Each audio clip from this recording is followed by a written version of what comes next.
રાતોરાત કરોડપતિ બનવાના કોઈએ સપના જોવાના નહીં. મહેનત અને પુરુષાર્થથી ભલે 2-5 વર્ષે 10-15 વર્ષે બનવું, પણ નીતિમત્તા અને પ્રામાણિકતા છોડતા નહીં.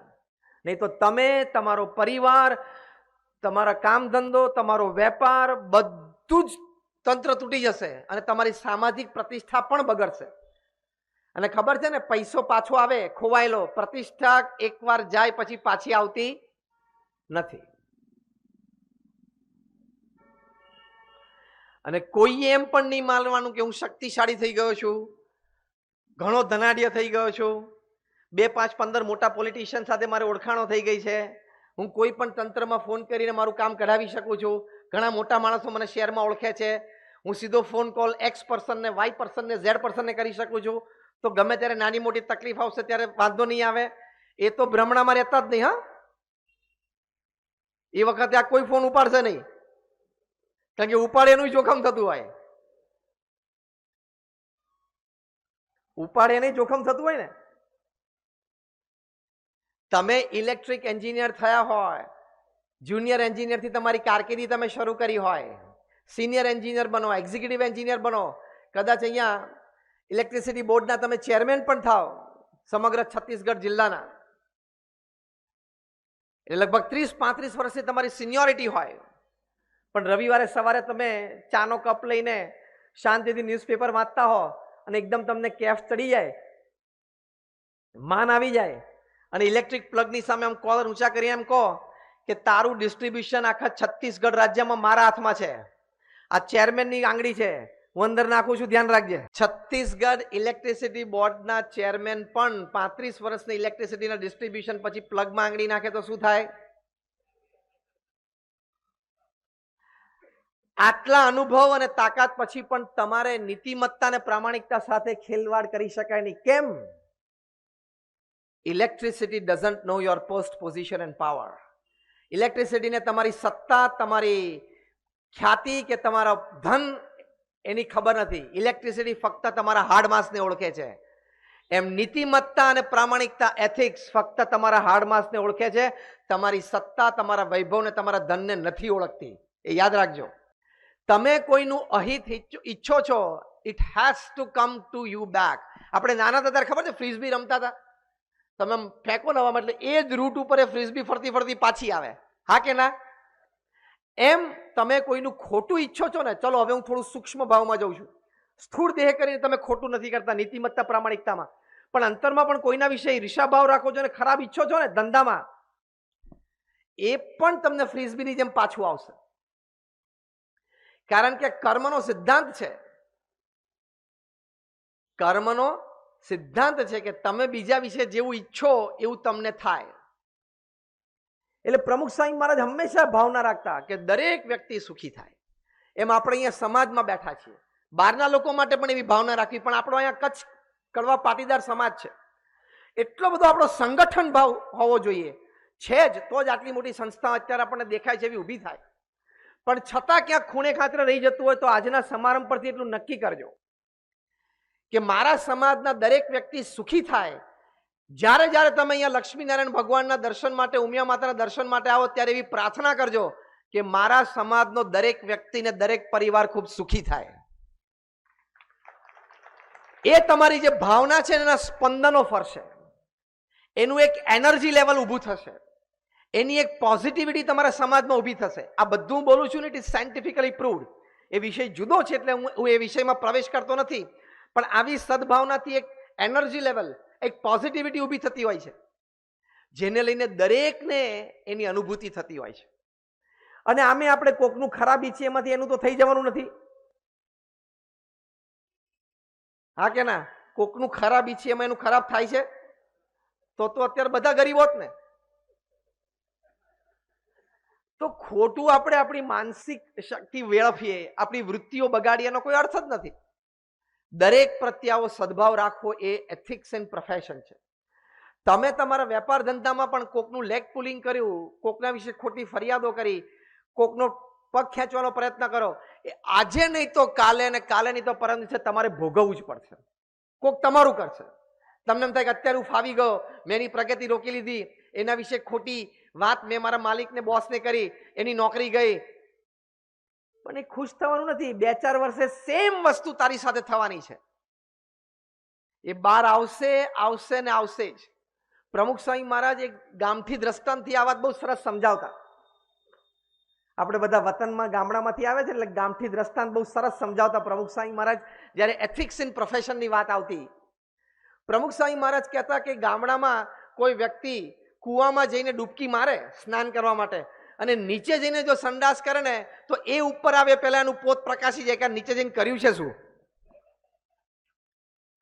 આ બહુ સામાન્ય ગામથી દ્રષ્ટાંતથી પણ બહુ સચોટ આનો સંદેશ છે કે અંધારામાં પણ આપણે કંઈક એ બાર અજવાળામાં આવશે જ.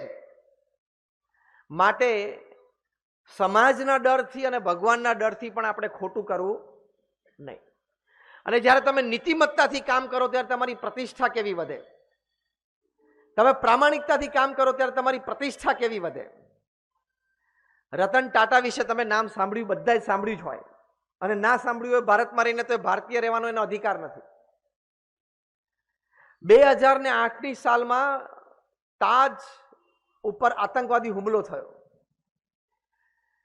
એ હુમલો થયા પછી રતન ટાટાએ જે પોતાના કર્મચારીઓ માટે કર્યું, કર્મચારીઓ જે મૃત્યુ પામેલા એના પરિવારજનો માટે કર્યું, જે ઇન્જર્ડ લોકો માટે જે એમણે કર્યું, તાજ હોટલની બહાર ફૂટપાથ ઉપર રોડ ક્રોસ કરીને સામેના ફૂટપાથ ઉપર કોઈ વ્યક્તિને બુલેટ વાગી હોય અને ઇન્જરી થઈ હોય એની માટે જે કર્યું, આખી દુનિયાની કોર્પોરેટ હસ્તીઓ એમને રતન ટાટા સામે મસ્તક ઝુકાવી દીધું. રતન ટાટાએ ત્યાં જે મૃત્યુ પામેલા એટલે કે કર્મચારીઓ એના દરેકની અગ્નિ સંસ્કારની વિધિમાં પોતે હાજર રહ્યા. એટલે આ હુમલા પછી 72 કલાકમાં રતન ટાટાએ લગભગ 30 થી 40 અગ્નિ સંસ્કાર જાતે અટેન્ડ કર્યા. એક હમદર્દી, એક લાગણી. આ બાજુ એમણે એમના ઓફિસને ઓર્ડર કરેલો કે આ તમામ જે મૃત્યુ પામ્યા છે એના ફેમિલી જ્યાં પણ હોય ભારતમાં તાત્કાલિક એને બોમ્બે લાવો. ફ્લાઇટની વ્યવસ્થા ત્યાંથી હોય તો ફ્લાઇટની વ્યવસ્થા કરો, ફ્લાઇટની વ્યવસ્થા ના હોય તો ચાર્ટર ફ્લાઇટ ગોઠવો, પણ એમના અગ્નિ સંસ્કારમાં બધા હાજર રહેવા જોઈએ. એમના સંબંધીજનો એટલે કે મૃતકના સંબંધીજનો જે આવે એને ટાટા હોટલ્સમાં, 5 સ્ટાર હોટલ્સમાં એ લોકોને 5 દિવસ, 7 દિવસ, 10 દિવસ રહેવું હોય તો ફ્રી બધી જ વ્યવસ્થા. જે મૃતકો છે એમના પરિવાર માટે એક બહુ જ મોટી રકમ એમણે નક્કી કરી કે દરેક પરિવારને આટલી મળવી જોઈએ. પછી નક્કી કર્યું કે મૃતકો છે એના પરિવારજનમાંથી એક વ્યક્તિને તાત્કાલિક ટાટા કંપનીમાં કોઈ પણ જગ્યાએ નોકરી આપવી. ચોથું નક્કી કર્યું, એ તો અદ્ભુત નક્કી કર્યું જેના લીધે આખું કોર્પોરેટ વર્લ્ડ ઝૂકી ગયું, કે મારા પ્રિમાઇસીસમાં જે મારો કર્મચારી મર્યો છે આતંકવાદી હુમલામાં એનો જે છેલ્લો પગાર હતો એ એમના પત્ની જીવે ત્યાં સુધી જીવનકાળ દરમિયાન એના પત્નીના બેંક એકાઉન્ટમાં જમા થવો જોઈએ. શું નીતિમત્તા છે માણસની. ચોથી વાત એમણે નક્કી કરી કે જે ઇન્જર્ડ છે એટલે કે જેને કંઈક ગોળી વાગી છે, ઘસારો આવ્યો છે, પગમાં ગોળી વાગ્યો, ઇન્જર્ડ છે, એની માટે સુપર સ્પેશિયાલિટી ઓપરેશન્સ એટલે બધી મોટી સર્જરીઝ કરવી પડે, બધો જ ખર્ચો ટાટા ટ્રસ્ટ તરફથી જશે. તમને આશ્ચર્ય થશે, ટાટા એટલે કે તાજ હોટલની બહાર ફૂટપાથ રોડ અને સામેના ફૂટપાથ ઉપર એક લારીમાં એક વ્યક્તિ સામાન્ય વાત એટલે સામાન્ય કંઈક વસ્તુ વેચતો હતો, એની નાની 3 વર્ષની દીકરી લારી ઉપર બેઠેલી, એને પગમાં ગોળી વાગેલી, કારણ કે ગોળી તો અંધાધૂંધ છૂટતી હતી એટલે ગમે તે બારીમાંથી પેલામાંથી બહાર જતી રહી સરસરાટ નીકળી ગઈ હોય. એક 3 વર્ષની નાની દીકરીને પગમાં ગોળી વાગેલી અને આઈ થિંક હું જો ભૂલતો હોઉં તો 2 થી 3 ગોળીઓ વાગેલી.